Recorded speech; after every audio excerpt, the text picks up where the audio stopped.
It is an honor to be with you today. If you did not know, my wife and I are Catholic, and we have celebrated Catholic Masses in many different languages, but never Ukrainian before. And so this is a first. Also, one thing you all know about the Catholic Church, and that is it's very large, but it seems like there are always connections. And when we arrived today, someone who was gathering with us today came up and reconnected with us. There's somebody who attends church here who worked with my wife when my wife worked at St. Anne's Catholic Church in Houston when we lived in Houston, Texas. So those connections are always there.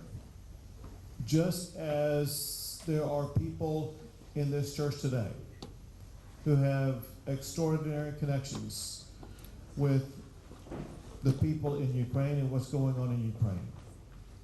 I know some of you have family members there. Some of you have friends there. Some of you have loved ones there.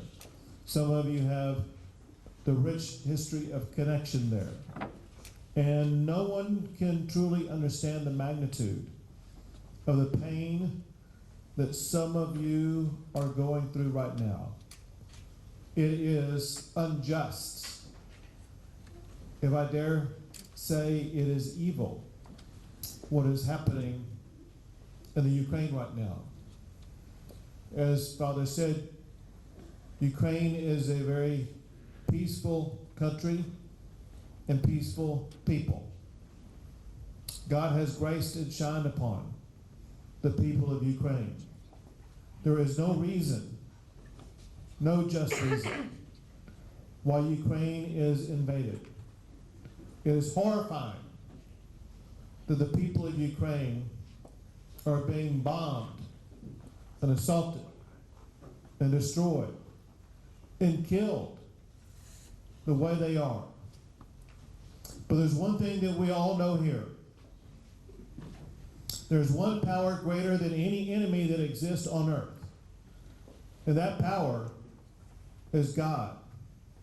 And that is exactly why, as governor of Texas, I have declared today, March the 13th, as a day of prayer for the entire state of Texas, for all Texans to pray together to God Almighty, invoking the power of the strongest in the entire universe. Because we know that if there's anybody who can bring an end to this war, who can bring peace, who can bring healing, who can bring unity, it is God Almighty. And I have issued a proclamation for the state of Texas, for everybody to join in prayer, for the country of Ukraine, for the people of Ukraine, for peace and for an end to the war and for healing to begin. And this is a proclamation that I give to Father Nicholas, to you and the church. And just know that my wife Cecilia and I will keep you in our prayers. And I urgently ask the people of Texas to join us in prayer for the people of Ukraine, so that the hearts of the people in this church today will be healed, so that the hearts and homes of the people of the Ukraine in the country and across the world will be healed. God bless you all.